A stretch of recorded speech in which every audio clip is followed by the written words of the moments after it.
My mother believed I was living a fantasy until the night she watched television and saw my name scroll past in white letters. But that moment was still 3 months away when she cornered me in her kitchen and said the words that would change everything between us. I'd love to know which corner of the globe you're watching from. And if this story speaks to you, make sure to subscribe. Tomorrow's video is one you absolutely can't miss. My name is Marcus Chen Rodriguez. I'm 28, and I work as a visual effects coordinator for Pinnacle Studios in Burbank. Every morning at 6:30, I drive my black Honda Civic down the 101 to a concrete building that looks like a warehouse from the outside. Inside, it's filled with workstations running software that cost more than most people's cars and monitors displaying worlds that don't exist yet. I live in a studio apartment in North Hollywood, 12 blocks from the subway line. The rent is $1,850 a month, which sounds like a lot until you realize it's actually cheap for LA. The walls are thin enough that I can hear my neighbor's television through the drywall, but thick enough that my mechanical keyboard doesn't wake anyone when I work late on personal projects. My mother, Patricia Rodriguez, is 54 and works as a head nurse at Valley Presbyterian Hospital. She's been there 18 years, ever since she finished her nursing degree at age 36. She believes in schedules, overtime pay, health insurance that covers dental, and jobs where you punch a clock. She wears scrubs in navy blue or forest green, keeps her hair pulled back in a bun that never moves, and has calloused hands from washing them 60 times a shift. She owns a 2-bedroom house in Van Nuys with a front yard she waters every Tuesday and Friday at exactly 6 a.m. The house has beige carpet, white walls, and furniture she bought piece by piece over 10 years. A brown leather couch that reclines on both ends, a glass coffee table with magazines fanned perfectly, a dining room table that seats 6 even though it's usually just her.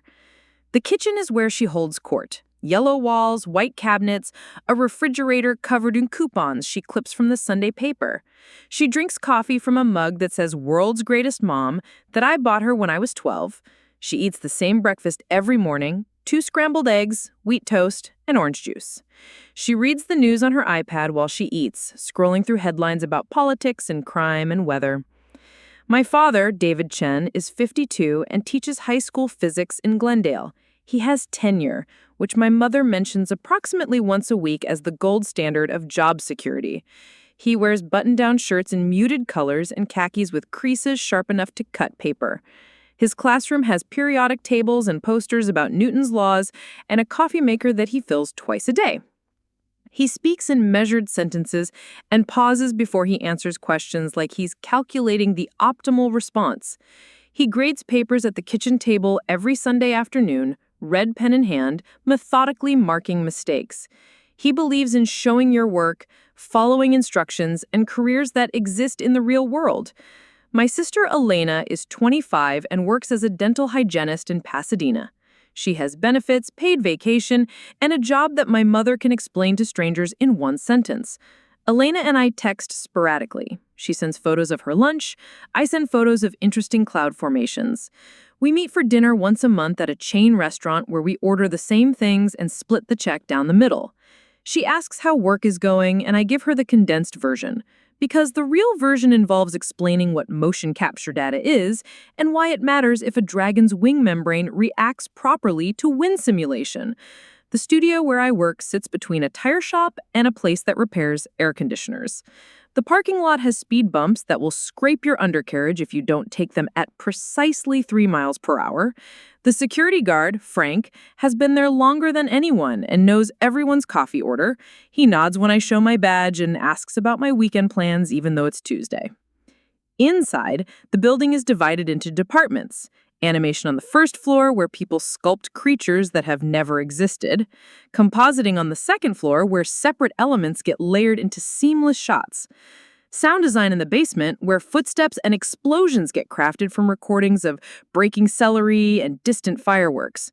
My department, visual effects coordination, is on the third floor, where we make sure everyone else's work fits together like puzzle pieces.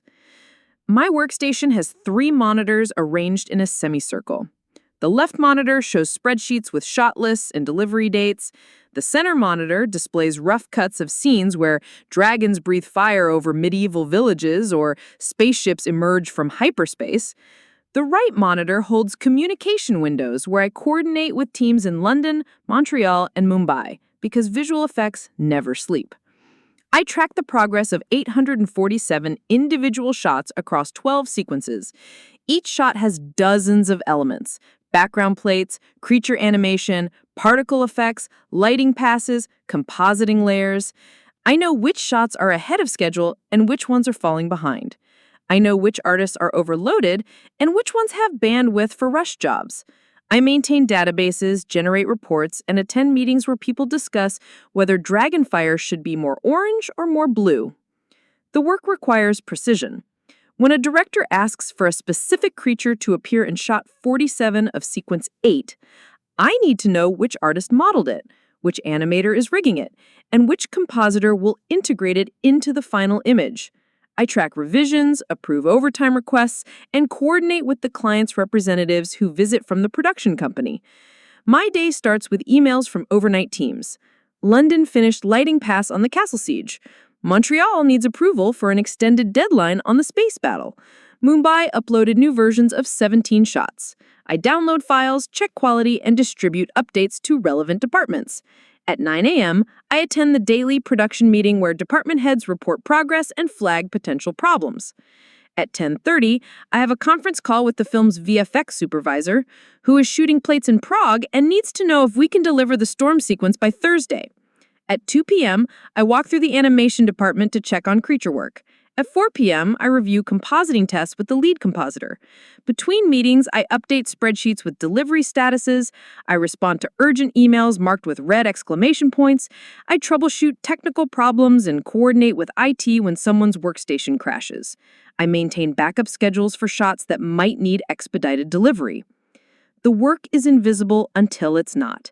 When you watch the finished film, you don't see the hundreds of people who created each frame. You don't see the coordination required to ensure that a creature's shadow falls correctly on a digitally created landscape. You don't see the databases tracking every modification or the meetings where decisions get made about how much dust should kick up when a spaceship lands. You see dragons flying through clouds and think they look real. You see explosions consuming alien cities and feel the impact. You see characters standing in environments that were filmed separately, in different countries, months apart, and everything feels like it happened in the same place at the same time. That seamless illusion requires coordination. It requires someone to track every element and ensure delivery schedules align with editorial deadlines.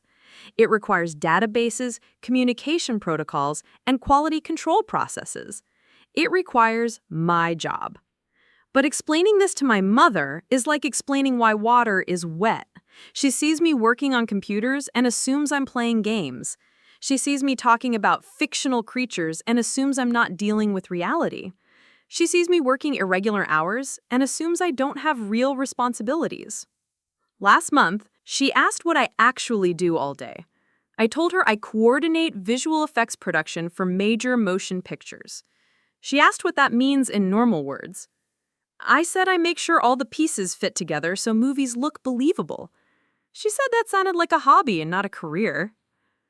Marcus, she said, pouring coffee into her world's greatest mom mug, you need to think about your future. This computer stuff won't last forever. I told her the film industry has been using computers for 30 years. She said that was different because those were real jobs with real companies. I mentioned that Pinnacle Studios employs 400 people and works on films that make hundreds of millions of dollars. She said anyone can claim to work for a studio. Show me your W-2, she said. Show me your health insurance card. I showed her both. She examined them like a customs inspector checking suspicious documents. The health insurance card was legitimate Blue Cross Blue Shield with my name printed in standard font. The W-2 showed federal withholdings and state taxes deducted properly. She handed them back without comment. 2 weeks later, she asked Elena if she knew what I actually did for work. Elena said something about computers and movies. My mother said that wasn't specific enough to be real. Elena suggested calling me to ask. My mother said she had asked and gotten vague answers about coordination and databases. It sounds made up, she told Elena over Sunday dinner at the house in Van Nuys, like when he was 8 and said he was going to be a professional video game player. Elena mentioned that people actually do make money playing video games now. My mother said that proved her point about the world getting stranger and less reliable. She said I needed structure and deadlines and a boss who could fire me if I didn't show up. I do have all those things. My boss is Jennifer Walsh, a producer with 15 years of experience who runs our department with spreadsheets color-coded by priority level. She can absolutely fire me if I don't show up.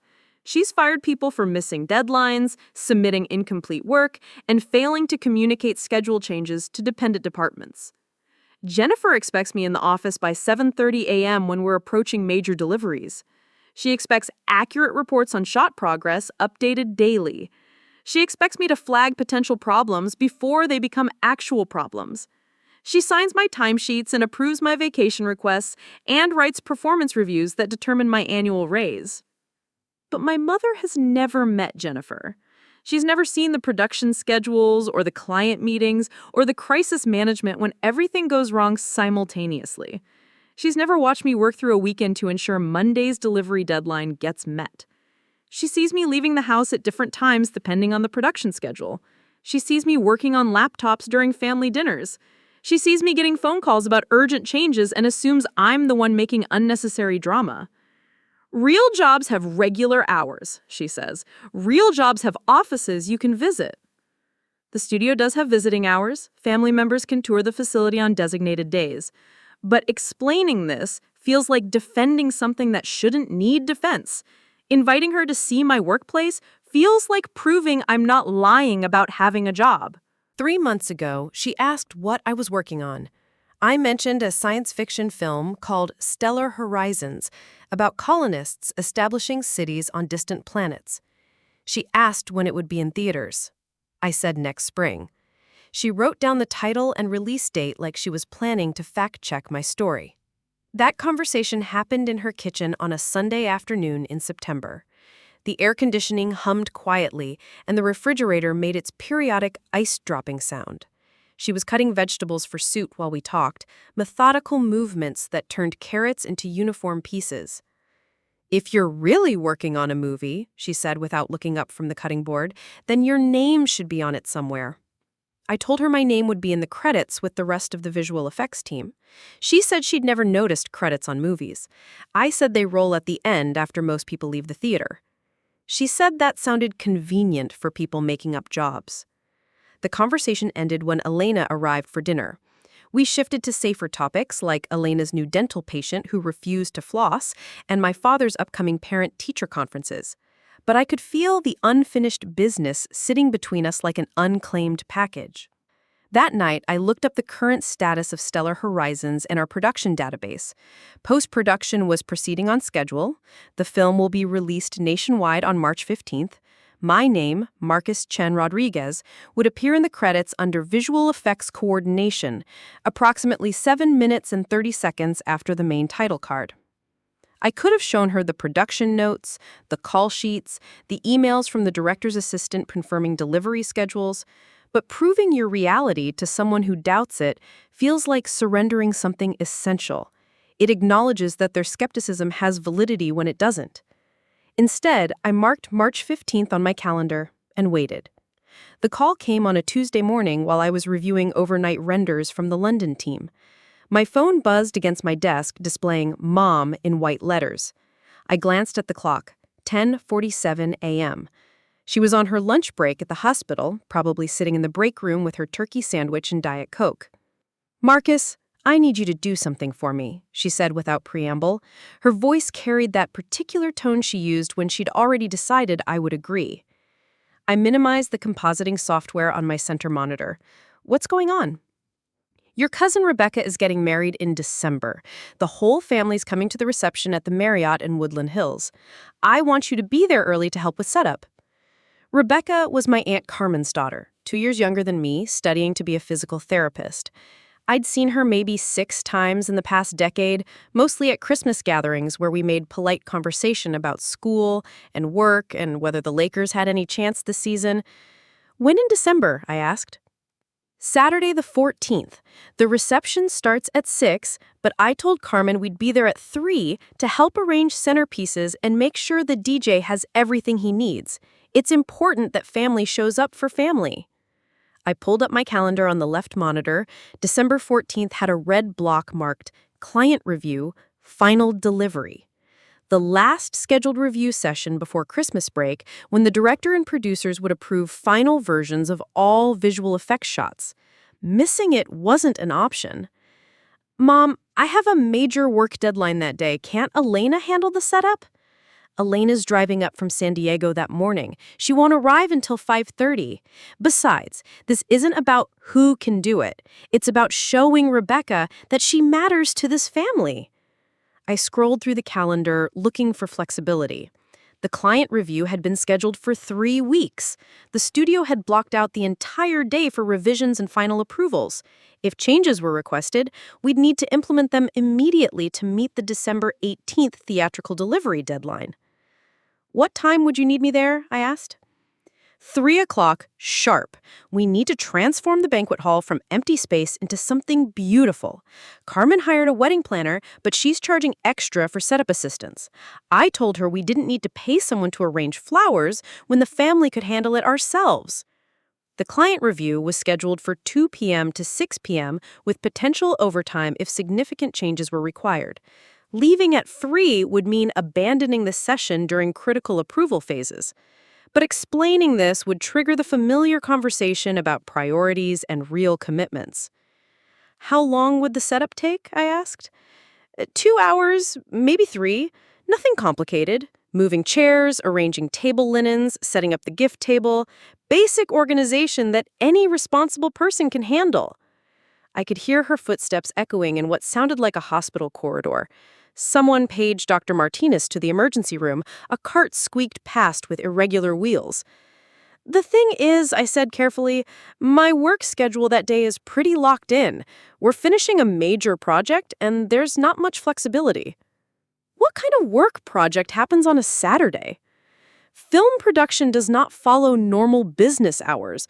When there are deadlines, we work whatever days are necessary. She made a sound that might have been a laugh or a sigh. Marcus, you're talking about moving computer files around.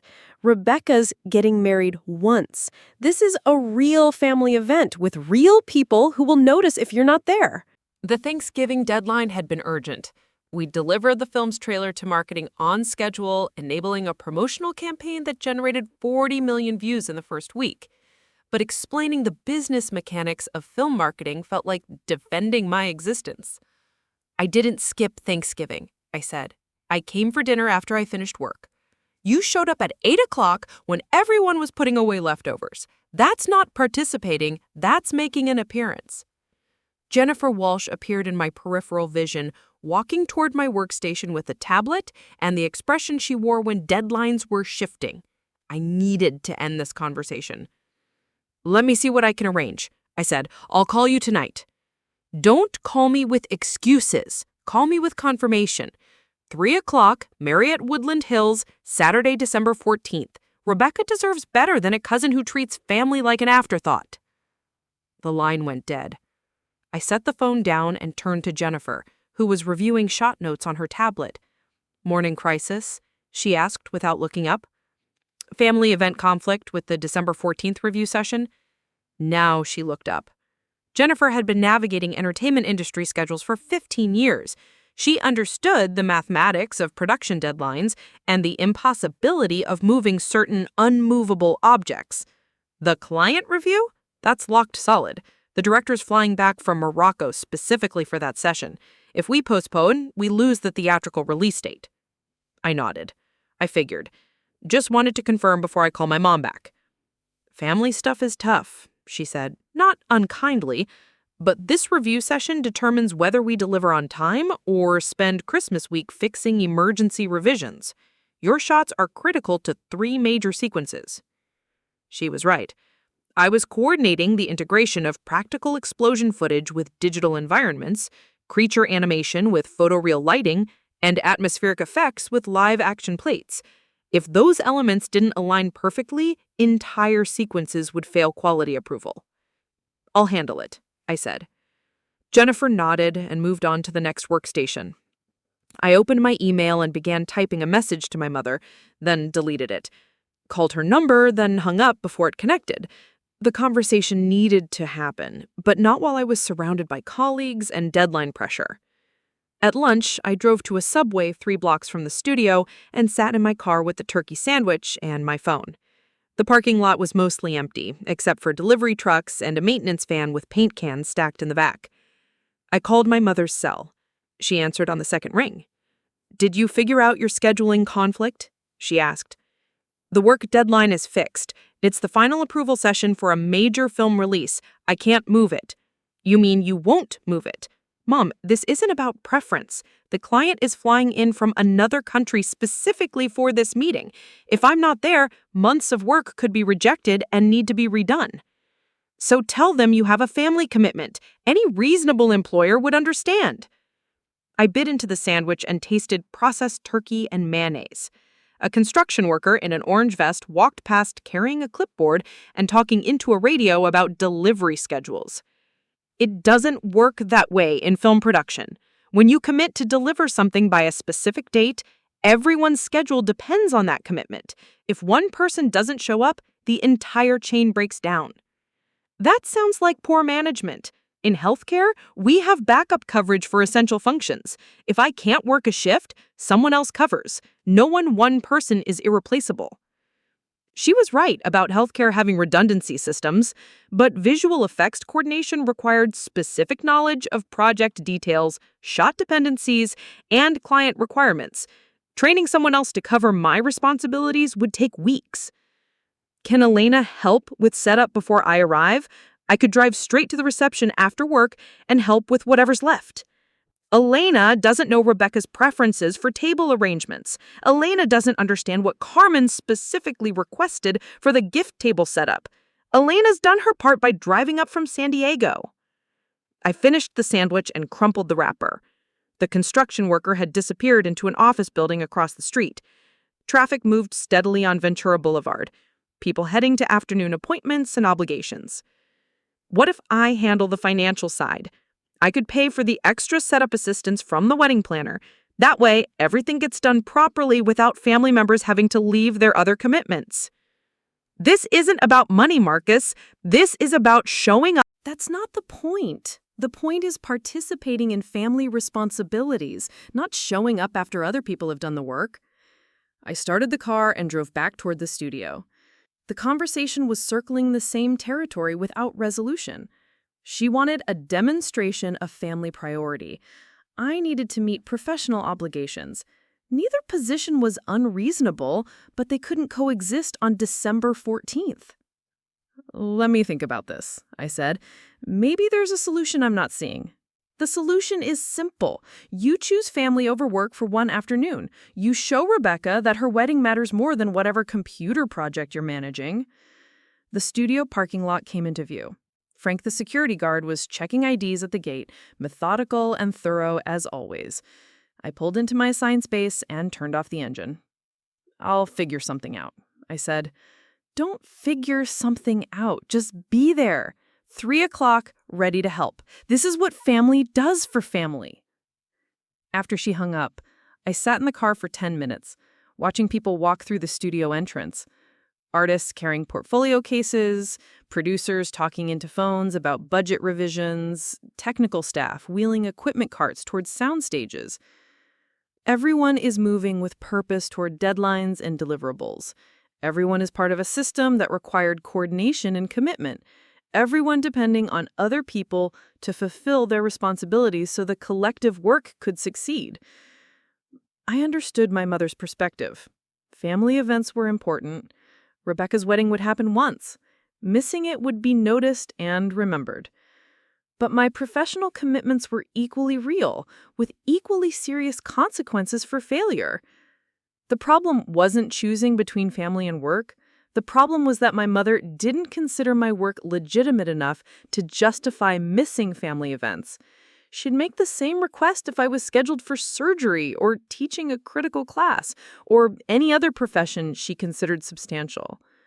But she wouldn't make this request if she believed my job mattered as much as I knew it did. I walked back into the studio and spent the afternoon coordinating with international teams, reviewing shot progress, and updating delivery schedules. Normal Tuesday work that kept million-dollar productions moving forward according to schedule. At 6 p.m., I drove home to my North Hollywood apartment and microwaved leftover Chinese food. I ate while reviewing emails on my laptop and planning the next day's priorities. Normal Tuesday evening routine for someone with a normal job that happened to create impossible worlds for mainstream entertainment. I looked at my calendar again. December 14th still showed the red block for client review, still showed no flexibility for family setup duties, still represented a choice I'd need to make between proving my job was real and proving my family was important. Both things were true. Only one could win on December 14th. The first sign came 3 days later when my sister Elena called during my morning commute. She asked me to talk to you about Rebecca's wedding, she said without introduction. Traffic on the 101 was moving at 15 miles per hour, giving me plenty of time for family diplomatic missions. She recruited you? She's worried you're going to bail on family stuff again. She mentioned something about work conflicts and how you need to learn to set boundaries with your boss. I switched lanes to avoid a stalled truck. The driver was standing beside his vehicle, phone pressed to his ear, gesturing at steam rising from under the hood. Did she explain what the work conflict actually involves? Something about a movie deadline? Look, Marcus, I don't really understand what you do either, but Mom thinks you're using work as an excuse to avoid family obligations.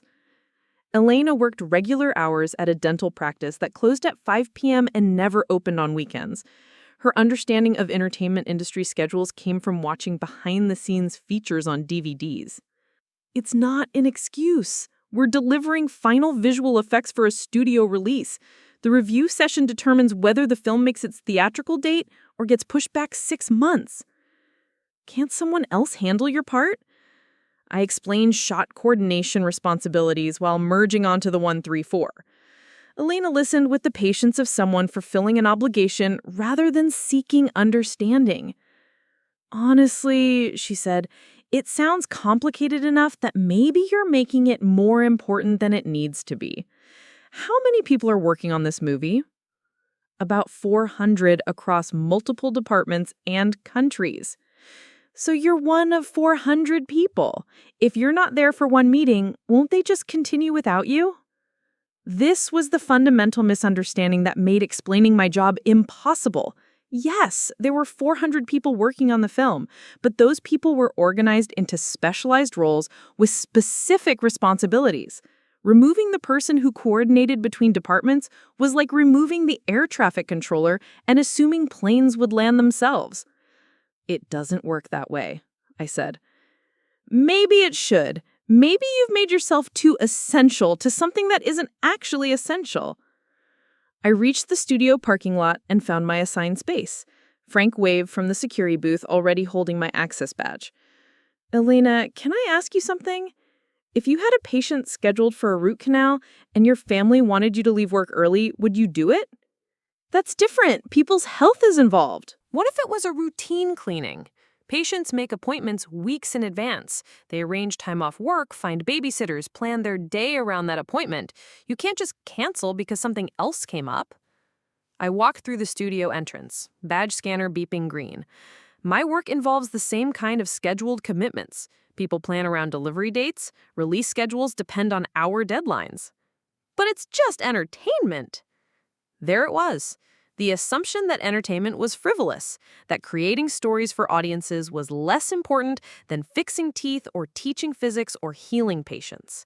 As if the films and shows that gave people escape and joy and shared cultural experiences somehow mattered less than other forms of work. Entertainment employs millions of people and generates billions in revenue, I said.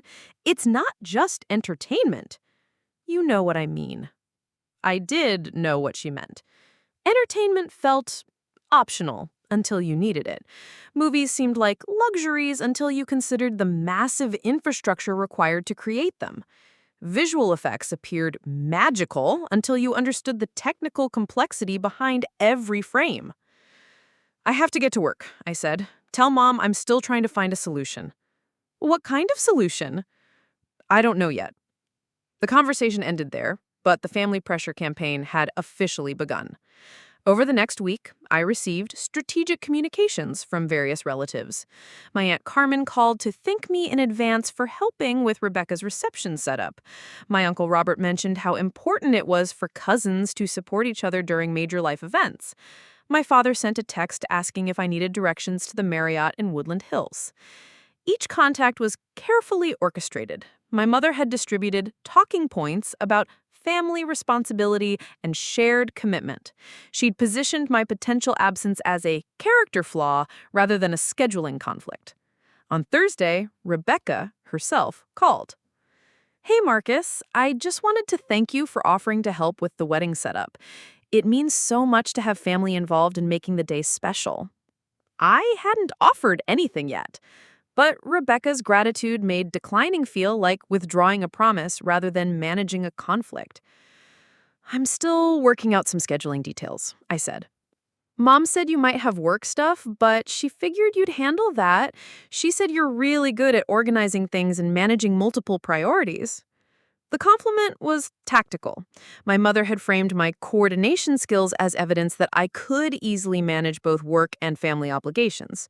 She'd converted my professional abilities into an argument for family availability. "The wedding planning has been so stressful," Rebecca continued. "Having my family handle the setup means I can focus on getting ready instead of worrying about table arrangements and gift displays." She described her vision for the reception layout. Round tables with burgundy linens and gold centerpieces, a gift table positioned near the entrance for easy access, a photo backdrop featuring artificial flowers and string lights. Each element required specific placement and attention to detail. "It doesn't sound too complicated," I said. "It's not complicated, just time-consuming. Mom said you'd arrive at 3 to help coordinate everything. I can't tell you how much that relieves my stress." Another tactical positioning. My mother had committed me to specific arrival times without confirmation. Rebecca now had expectations based on commitments I hadn't made. "I need to double-check my work schedule. There might be some timing complications." "What kind of complications?" I found myself in the familiar position of defending my job's legitimacy to someone who'd never questioned whether their work mattered. Rebecca was studying physical therapy, helping people recover from injuries and regain mobility. Her career path was concrete, measurable, universally respected. I coordinate visual effects for films. Sometimes the final approval processes can't be rescheduled. Like movie special effects? Visual effects. We create digital environments, creatures, and effects that get integrated with live-action footage. That sounds really cool. I had no idea family members were involved in creating movies like that. Her genuine interest was refreshing after weeks of family skepticism, but it also highlighted how little my own relatives knew about my professional life. "Which movies have you worked on?"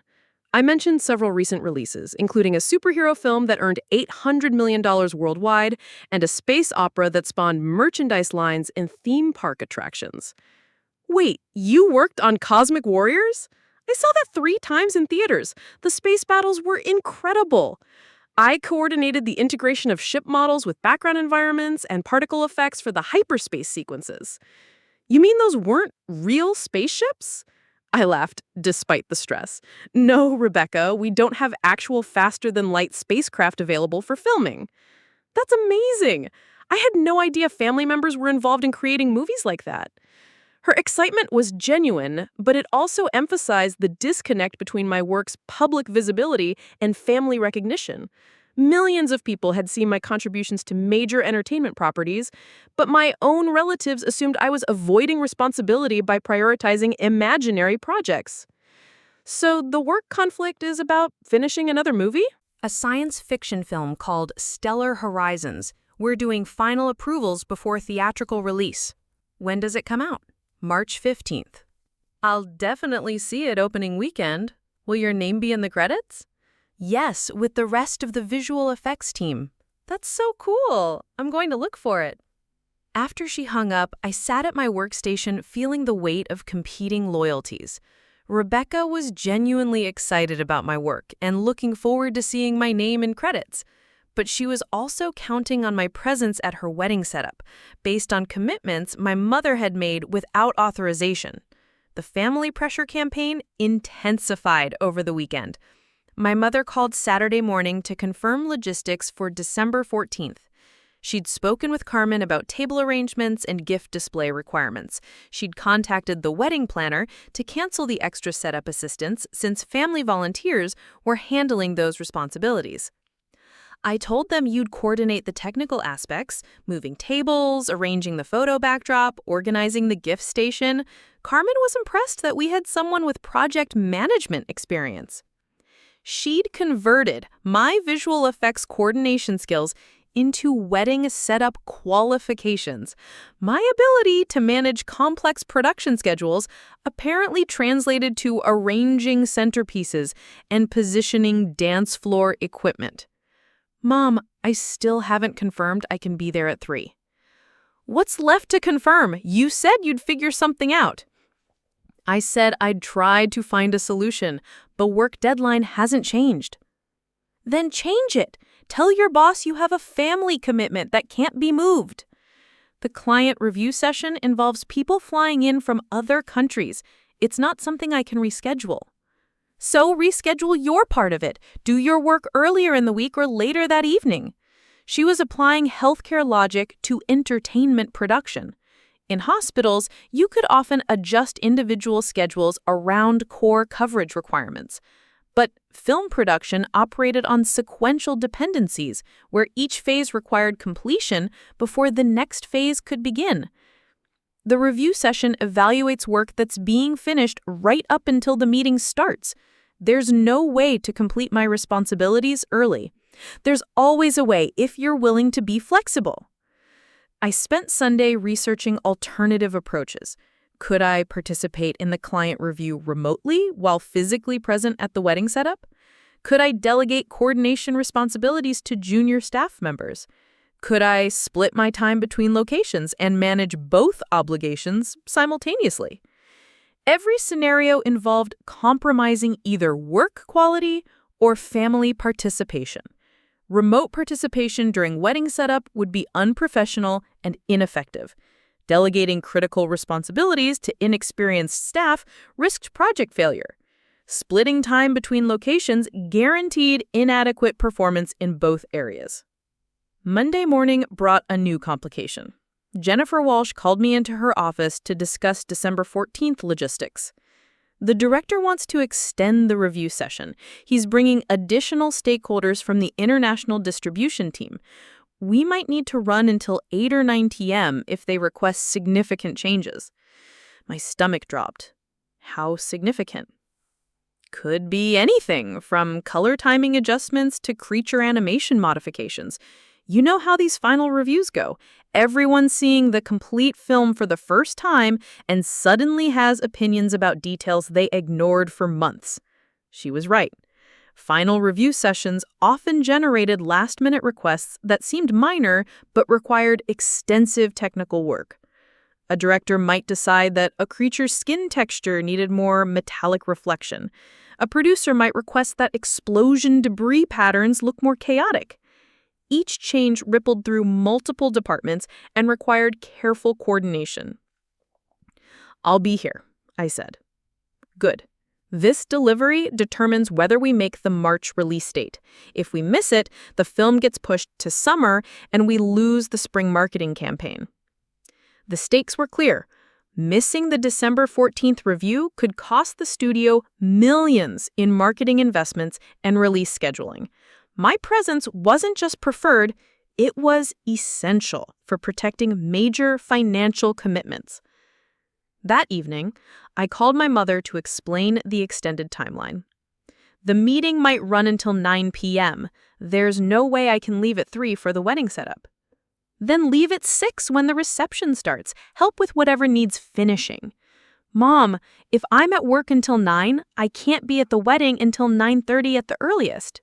So you're choosing work over Rebecca's wedding. I'm fulfilling professional obligations that were scheduled months ago. Professional obligations. She repeated the phrase like it tasted bitter. Marcus, you're 28 years old. It's time to stop pretending this computer hobby is more important than family relationships. The conversation ended with both of us frustrated and neither of us closer to resolution. But something had shifted. The conflict was no longer about scheduling logistics. It had become a referendum on whether my career deserved the same respect as traditional professions. My mother had drawn a line between real work and imaginary work, between essential responsibilities and optional activities, between adult priorities and extended adolescence. She was about to discover which side of that line my job actually occupied. December 14th arrived with the kind of California winter morning that makes you forget it's supposed to be cold anywhere. Clear skies, temperature in the mid-60s, perfect weather for outdoor wedding photography and indoor family disasters. I arrived at the studio at 6:30 a.m., 2 hours earlier than usual. The parking lot was nearly empty except for security vehicles and a catering truck delivering breakfast for what would become a marathon day.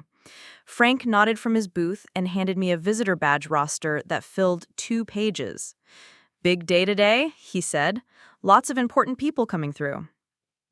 The client review session roster included the director, 2 producers, the studio's head of distribution, representatives from international sales, and the film's financial backers.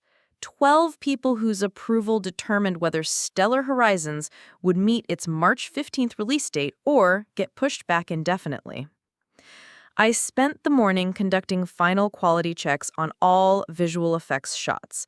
Creature animations rendered at full resolution, particle effects composited seamlessly with background plates, lighting matched between digital environments and practical photography. Everything needed to be flawless because there wouldn't be time for corrections after today. At 9:47 a.m., my phone buzzed with a text from my mother. "Picking up flowers for centerpieces. See you at 3. I stared at the message for 30 seconds, then set the phone face down without responding. The assumption that I would abandon a major professional commitment to arrange wedding decorations felt surreal given the activity surrounding me.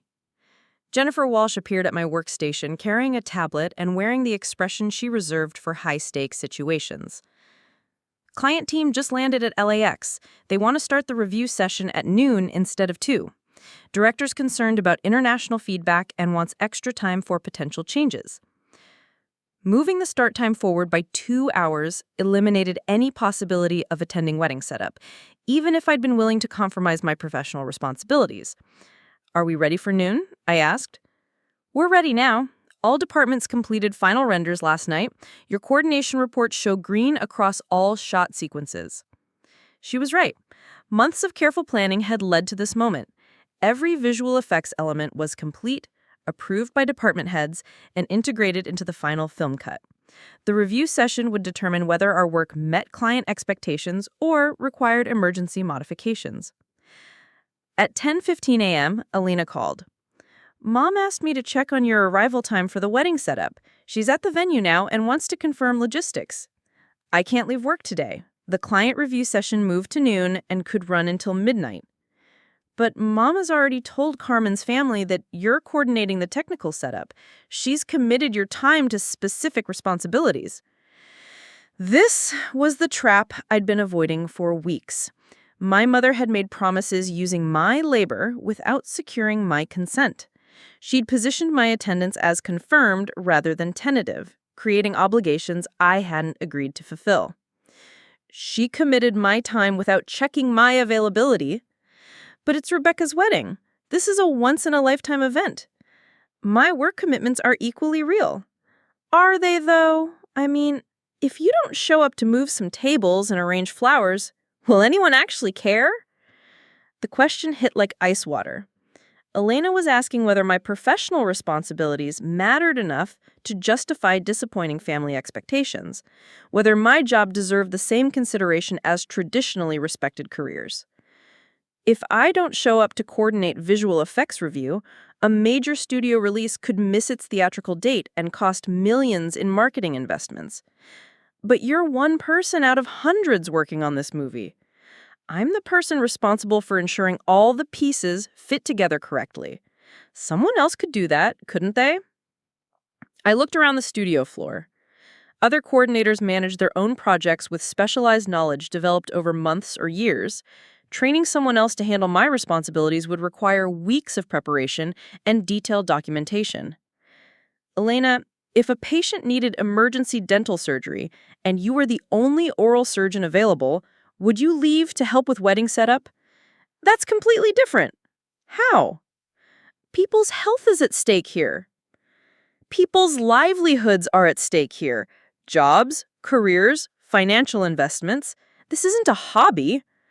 She was quiet for a moment.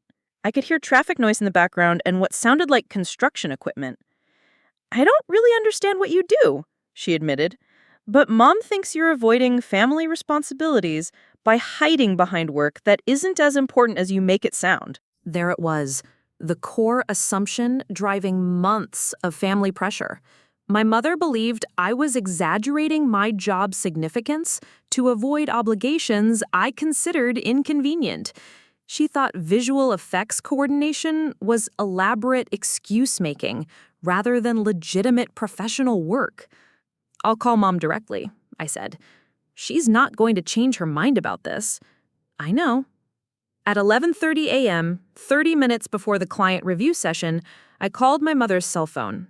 She answered on the first ring. "Are you driving to the venue?" she asked. "I'm at work preparing for the client review session. I can't leave today." "Marcus, I've already told everyone you're coming. Carmen hired a photographer to document family members helping with setup.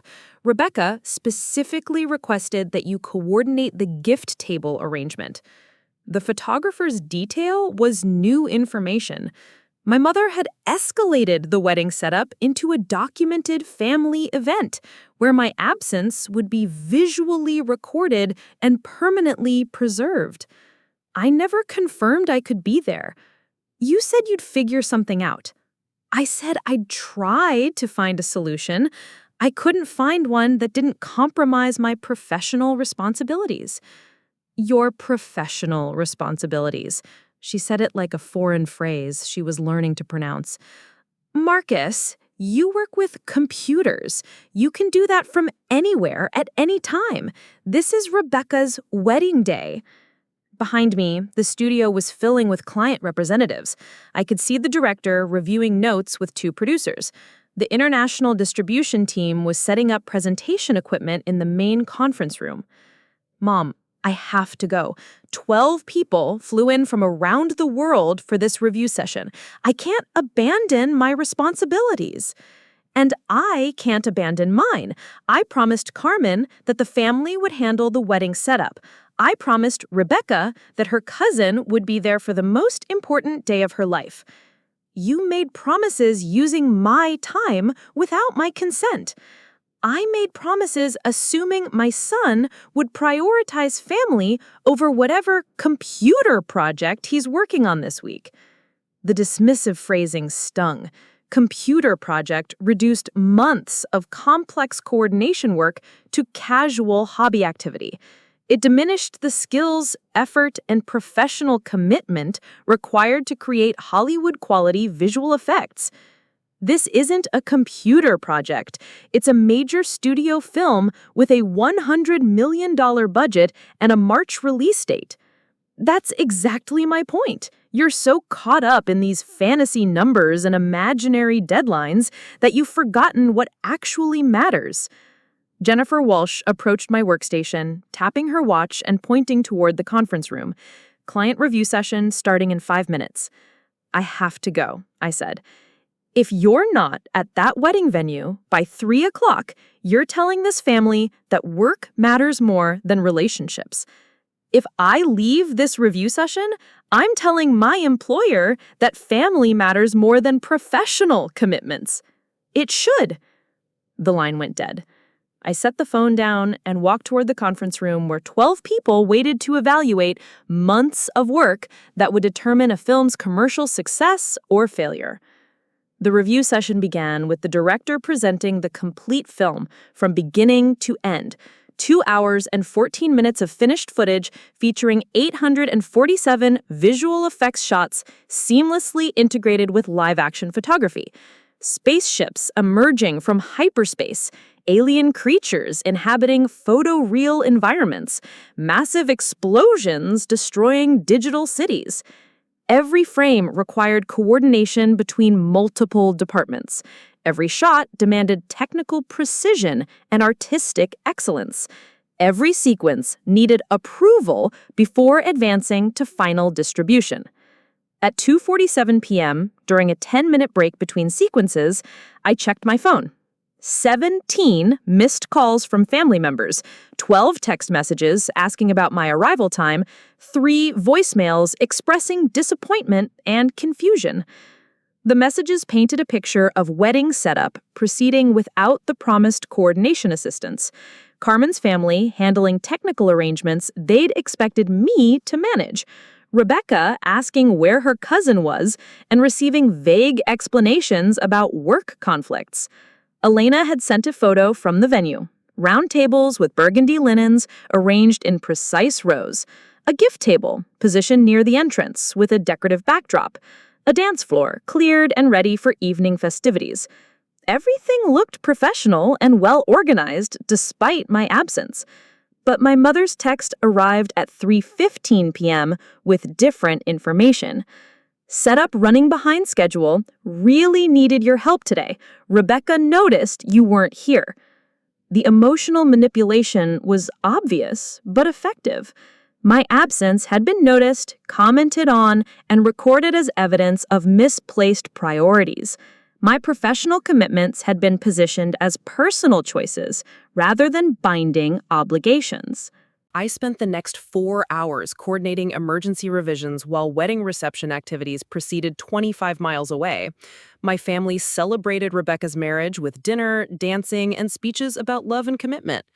I managed technical crises, approved overtime authorizations, and ensured delivery deadlines remained achievable despite last-minute changes. At 8:45 p.m., Rebecca called.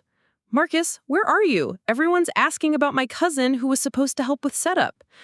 Her voice carried disappointment mixed with genuine confusion. She'd expected family support and received empty promises instead. "I'm at work managing emergency revisions for the film I told you about." "But it's my wedding day." "I know. I'm sorry I couldn't be there." "Mom said you chose work over family." The accusation hung between us like a physical object. My mother had framed my professional obligations as personal betrayal, converting a scheduling conflict into a character assessment. I chose to honor professional commitments that were scheduled months ago. Couldn't someone else handle your work responsibilities? Could someone else handle your physical therapy patients? That's different. I help people recover from injuries.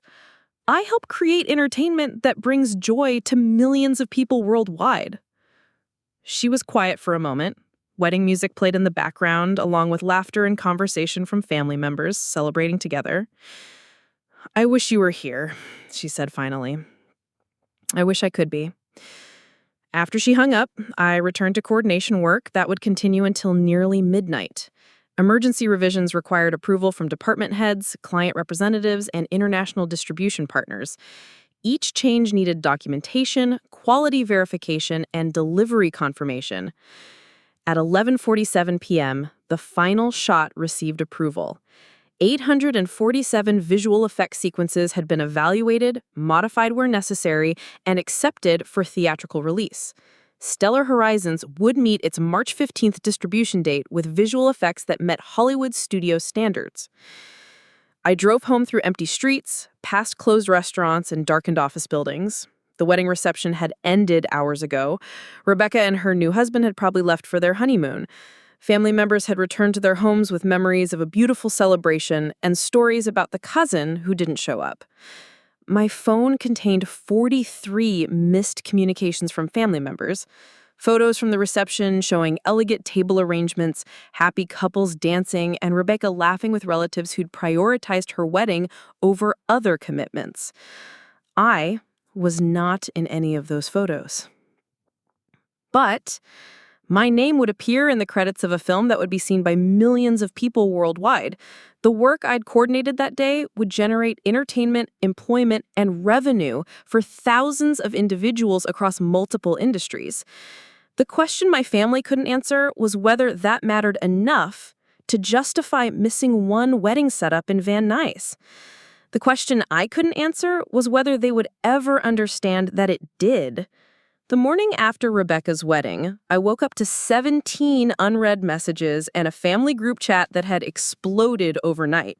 The conversation started at 11:23 p.m. with my Aunt Carmen posting photos from the reception, continued through various family members commenting on the beautiful ceremony, and devolved into pointed observations about absent relatives. "Such a shame Marcus couldn't make it," Carmen had written at 12:14 a.m. Rebecca kept asking where her coordinator was.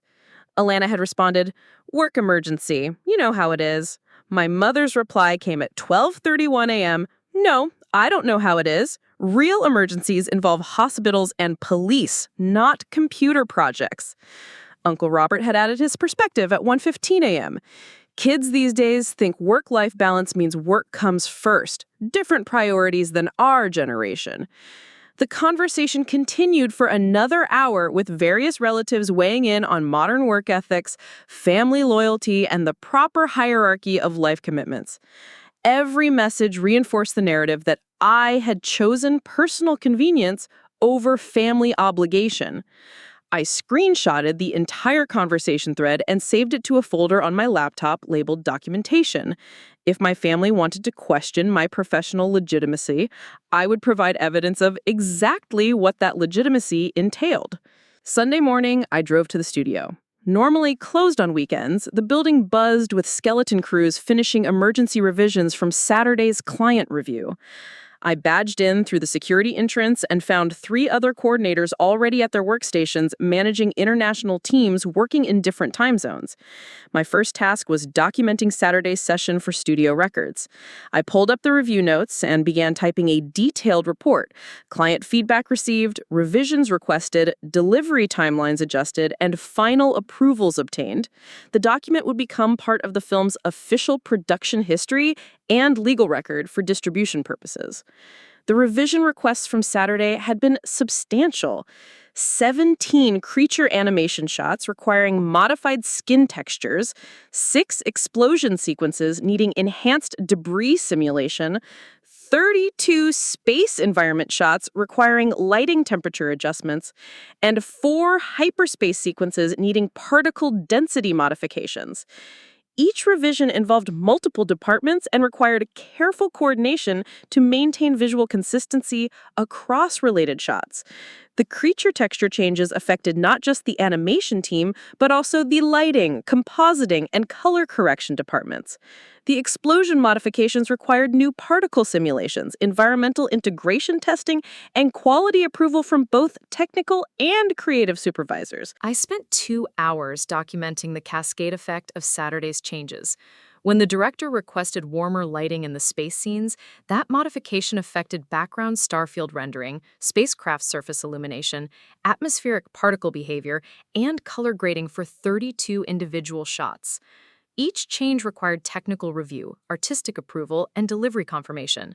The paperwork alone filled 12 pages of detailed coordination notes.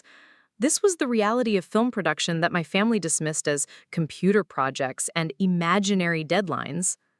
At noon, I received a call from Jennifer Walsh. "How are the weekend revisions progressing?" she asked. "London team finished the creature texture updates. Montreal is halfway through the explosion re-renders. Mumbai will have the lighting changes complete by Tuesday morning." "Good. The studio wants a comprehensive report on Saturday's session for distribution planning purposes. They need to confirm delivery schedules to theater chains." I pulled up the distribution calendar on my screen. Stellar Horizons was scheduled for release in 3,247 theaters across North America, with international distribution beginning 1 week later. The March 15th date had been locked for 6 months, coordinating with marketing campaigns, promotional partnerships, and competitive release scheduling. "I'll have the report ready by Monday morning," I said. "Include detailed timelines for emergency revision procedures. The studio wants documentation of how we handle last-minute client changes without missing delivery deadlines." After she hung up, I began drafting a comprehensive analysis of Saturday's crisis management. How do you coordinate international teams across multiple time zones to implement complex changes within 72-hour deadlines? How do you maintain quality standards while accelerating production schedules? How do you ensure that creative modifications don't compromise technical stability? The answers involve sophisticated project management, detailed contingency planning, and precise coordination between specialized departments. It required understanding the technical limitations of different software packages, the creative preferences of individual artists, and the business requirements of studio executives. It was exactly the kind of complex professional responsibility that my family assumed could be handled by anyone with basic computer skills. Monday morning brought a new family diplomatic mission. My father called during my lunch break, speaking in the measured tone he used for difficult conversations. "Your mother is upset about the wedding situation," he said. I figured. "She feels like you've been making work more important than family for several months now." I was sitting in my car outside at Chipotle, eating a burrito bowl and reviewing shot notes on my phone. "Dad, my work involves real deadlines with real consequences." "I understand that, but she doesn't see the connection between what you do and the urgency you attach it to." This was my father's diplomatic approach. He acknowledged both perspectives without taking sides, hoping to facilitate understanding rather than declaring winners and losers. "What would help her understand?" I asked. "Proof that your job is as important as you say it is." "What kind of proof?" "I don't know. Something concrete that shows the legitimacy of your professional responsibilities." I thought about this while finishing the burrito bowl. What evidence would convince someone who fundamentally doubted the importance of entertainment industry work? Pay stubs showed income, but not responsibility level. My office badge proved employment, but not significance. Client emails demonstrated communication, but not urgency. Maybe when the movie comes out in March, she'll see my name in the credits. That's 3 months away. The damage to family relationships might be permanent by then. He was right. The wedding aftermath had created lasting tension that would influence family dynamics for years. My absence had been interpreted as a statement about priorities, and statements like that don't get forgotten easily. "I'll think about it," I said. Tuesday afternoon, I developed a plan. If my family needed proof of my job's legitimacy, I would provide comprehensive documentation that demonstrated the professional reality they refused to acknowledge. I started with basic employment verification. I printed my most recent pay stub, health insurance cards, and tax documents showing withholdings for a legitimate business entity.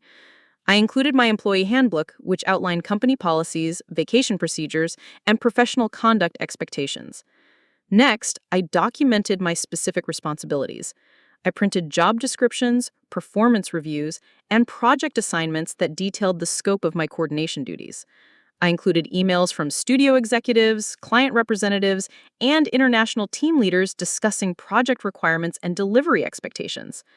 I gathered examples of the technical complexity involved in my work. Screen captures of software interfaces showing shot databases, render queue management systems, and international communication platforms. Each image demonstrated the sophisticated tools required for professional visual effects coordination. I compiled financial evidence of the industry's significance.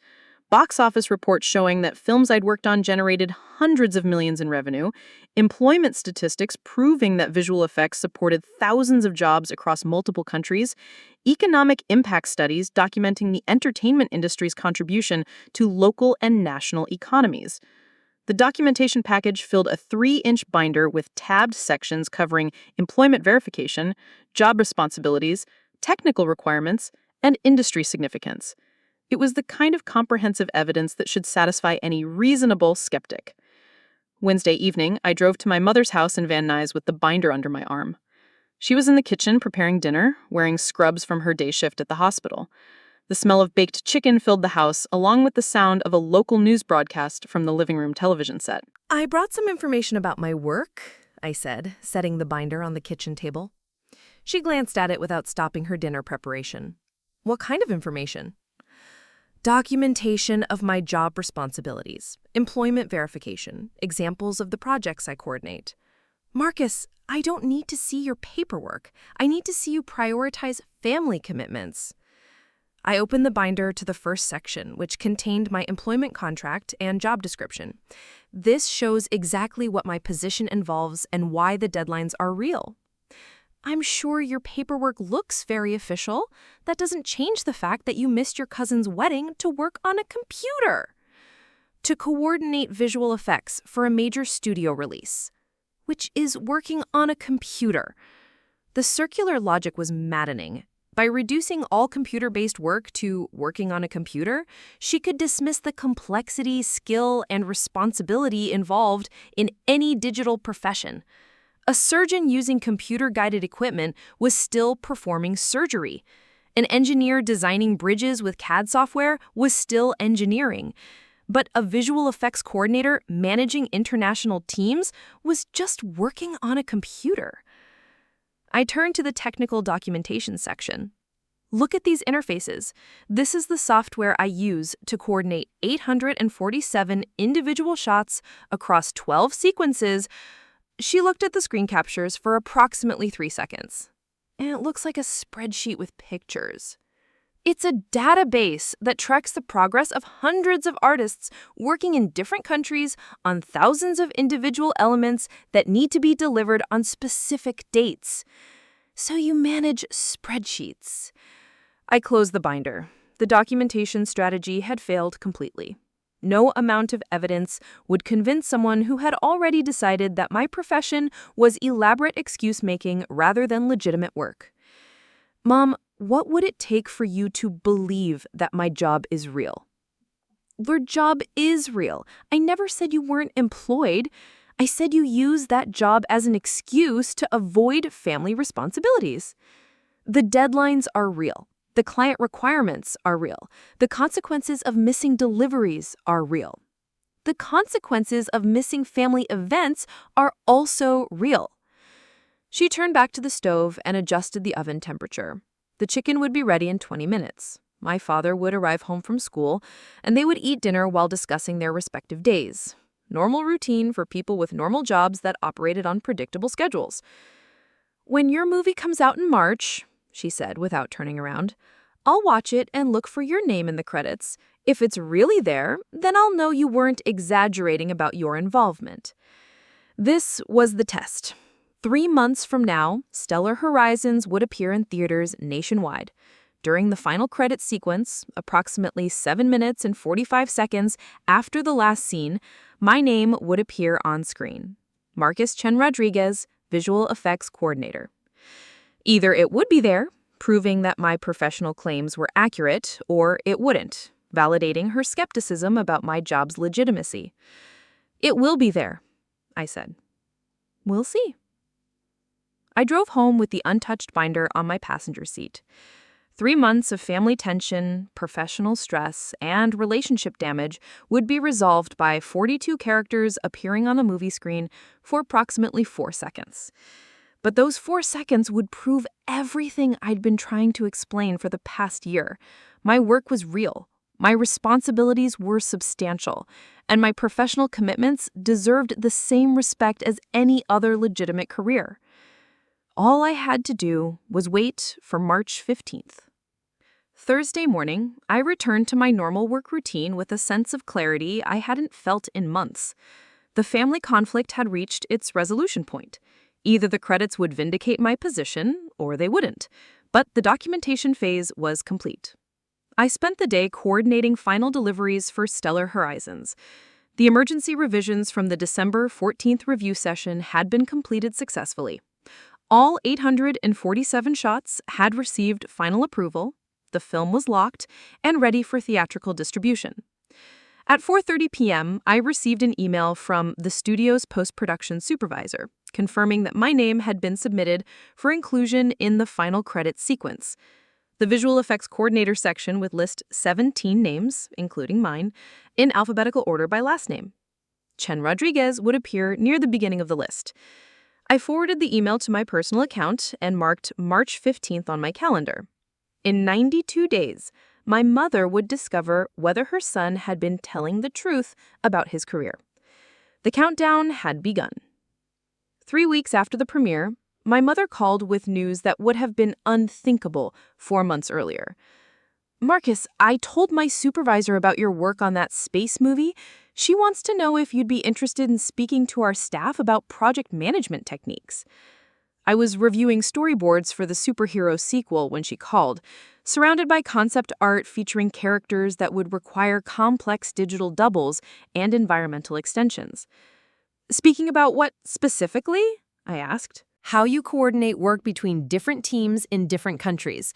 We're implementing a new patient care system that involves nurses, doctors, technicians, and administrators working together more efficiently. My supervisor thinks your coordination experience might apply to healthcare workflows." "I'd be happy to discuss coordination principles," I said, "but healthcare and entertainment have different requirements." She understands that, but she's curious about the database systems you use to track progress across multiple departments. After we hung up, I sat back in my chair and processed this development. My mother wasn't just acknowledging my job's legitimacy, she was actively promoting my expertise to colleagues. The transformation from skeptic to advocate had happened faster than I expected. The speaking engagement took place 2 weeks later in Valley Presbyterian Hospital's conference room. 23 nurses, administrators, and department supervisors gathered around a U-shaped table while I presented coordination methodologies adapted for healthcare applications. I explained shot tracking databases that could be modified for patient care workflows, international team communication protocols that might improve shift handoff procedures, deadline management strategies that could enhance surgical scheduling efficiency. The audience asked detailed questions about software platforms, reporting structures, and quality control processes. These were healthcare professionals seeking practical solutions to coordination challenges, treating my entertainment industry experience as legitimate expertise rather than frivolous computer work. My mother sat in the back row, taking notes and occasionally smiling with what looked like pride. After the presentation, she introduced me to colleagues as my son, the coordination specialist, not my son who works with computers, my son who thinks his job is important, my son, the coordination specialist. The linguistic shift indicated a fundamental change in how she conceptualized my professional identity. During the drive home, she asked technical questions about database design and team communication protocols. She wanted to understand the specific skills required for visual effects coordination, not to challenge their validity, but to appreciate their complexity. "I had no idea your work involves so much organizational expertise," she said. "I thought it was mostly artistic." Visual effects coordination is primarily logistics, making sure the right people create the right elements at the right time so everything integrates properly. Like nursing supervision, but for movie production. Exactly. The comparison pleased her. She could now relate my responsibilities to management challenges she understood and respected. Visual effects coordination wasn't mysterious computer work. It was specialized project management applied to entertainment production. The family dynamic shift became apparent during Easter dinner at Uncle William's house. Instead of deflecting questions about my work, I found relatives asking detailed questions about film production timelines, international collaboration, and studio decision-making processes. Elena approached me during dessert with her new husband, David. "Marcus, I wanted to apologize for being disappointed that you missed our wedding setup. I understand now that your work commitments were real." "Thank you for saying that." "David's an accountant, so he gets how professional deadlines work. I should have been more understanding about your situation." Her husband nodded.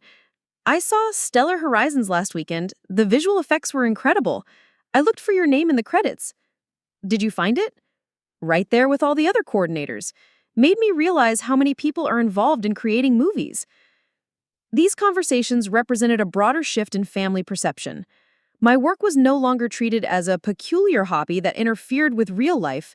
It was recognized as a legitimate career with genuine responsibilities and measurable outcomes. Elena's perspective had evolved most dramatically. She began asking about entry-level positions in entertainment production, curious whether her dental practice management experience might transfer to film coordination roles. "Is there healthcare equivalent to what you do?" she asked during one of our monthly dinners. Medical device coordination, pharmaceutical development, clinical trial management, lots of healthcare involves complex project coordination. I never thought about it that way. Most industries require coordination specialists. Entertainment just makes it more visible because the end products are public. She was considering career transitions, partly inspired by seeing the professional opportunities available in entertainment production. My job had transformed from cautionary tale to potential career model. The most significant change occurred in how my family handled future scheduling conflicts. When my cousin Jessica announced her engagement in May, my mother called to ask about my work schedule before committing to help with wedding preparations. "The ceremony is Saturday, August 12th. Do you have any major deadlines around that time?" I checked my production calendar. We were scheduled to begin principal photography on the superhero sequel August 7th, requiring intensive coordination during the startup week. "I'll be managing on-set visual effects supervision that weekend," I said, "but I could handle setup responsibilities Friday evening after wrap." "That works perfectly. Jessica wants family help with decorations and table arrangements Friday night, with Saturday free for the actual ceremony." This was the compromise approach that had been impossible during Rebecca's wedding conflict. Instead of assuming I could abandon work commitments for family convenience, my mother was coordinating family logistics around my professional schedule. The difference represented a fundamental shift in how she valued my career relative to family obligations. Both commitments deserved respect and accommodation rather than one automatically superseding the other.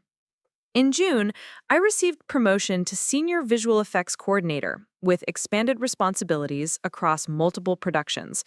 The promotion came with a salary increase, additional project authority, and recognition for outstanding coordination performance on stellar horizons. When I told my family about the promotion, my mother's reaction surprised me. "Will this mean longer hours?" she asked. "Probably more complex projects, but not necessarily longer hours." "Good, you work hard enough already." 6 months earlier, she had been encouraging me to find a real job with regular hours and predictable schedules. Now she was concerned that career advancement might require excessive time commitments. "Are you proud of this promotion?" she asked. "Very proud." "So am I." The simple statement carried weight that months of arguments and documentation had failed to achieve. Her pride in my professional advancement felt more valuable than winning the original conflict about job legitimacy. Summer brought opportunities to demonstrate the family relationship improvements. When my father's school district implemented new scheduling software, he asked for my advice on coordination database design. When Elena's dental practice upgraded patient management systems, she consulted me about workflow optimization. My professional expertise was now recognized as genuinely useful, rather than abstractly impressive. Family members sought my input on real problems, treating my coordination experience as applicable knowledge rather than specialized trivia. In August, Jessica's wedding proceeded smoothly, with collaborative family coordination. I handled Friday evening setup responsibilities after completing on-set visual effects supervision duties. The compromise satisfied both professional obligations and family commitments without creating conflict or disappointment. During the reception, my mother made a toast that referenced the resolution of our previous conflicts. "Family means supporting each other's dreams and respecting each other's commitments," she said. "Sometimes that means accommodating work schedules, sometimes it means adjusting family plans, but it always means recognizing that love includes understanding." The toast felt like a public acknowledgement of lessons learned during our months of tension. She was speaking to the entire family about the importance of respecting diverse career paths and professional obligations. After the reception, she pulled me aside for a private conversation. She's been thinking about our conflict over Rebecca's wedding, she said. What about it? I realize now that I was testing whether you considered family important, but what I was really testing was whether I considered your job important.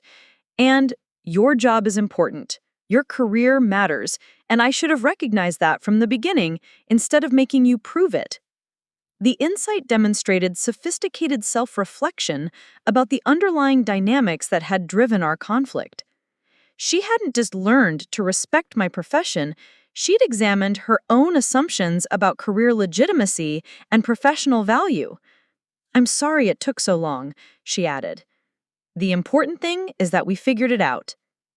Fall brought new projects with expanded coordination responsibilities. I was managing visual effects for 2 simultaneous productions while mentoring junior coordinators on database management and international team communication. The work was challenging but fulfilling, requiring the same organizational skills that my mother now recognized and respected. Each successful delivery reinforced the professional legitimacy that had taken months to establish with family. In November, Stellar Horizons was nominated for 3 technical awards, including Outstanding Achievement in Visual Effects. The nomination recognition came from industry professionals evaluating the technical excellence and artistic achievement of our coordination work. My mother clipped the announcement from the entertainment section of the newspaper and mailed it to relatives with a note, "Marcus contributed to this nominated film." The pride in her voice when she called to discuss the nomination was unmistakable. She understood now that my work contributed to projects that earned professional recognition and critical acclaim. "Will you attend the award ceremony?" she asked. "If we win, the entire visual effects team gets invited." "I hope you win." "Thank you." Whether we won or lost, the nomination represented validation from the professional community that understood and appreciated complex coordination work. My family's recognition mattered, but industry recognition confirmed that the work itself met the highest professional standards. December marked 1 year since Rebecca's wedding conflict. The anniversary passed without acknowledgement or discussion, but the contrast was obvious. Family scheduling now involved collaboration rather than confrontation. Professional commitments received respect rather than dismissal. Career advancement generated pride rather than skepticism. The transformation hadn't happened overnight. It required months of demonstration, explanation, and occasional confrontation. But the end result was a family dynamic that accommodated both professional success and family connection. On New Year's Eve, my mother called with a reflection on the past year's changes.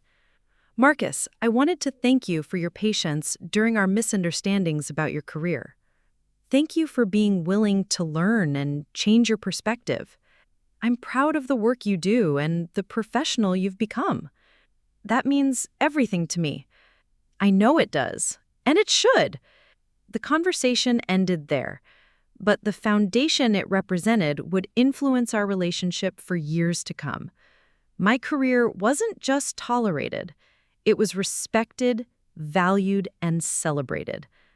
All because my name appeared in the credits of a movie my mother finally took the time to watch. The simple act of seeing proof had transformed skepticism into support, conflict into collaboration, and misunderstanding into mutual respect.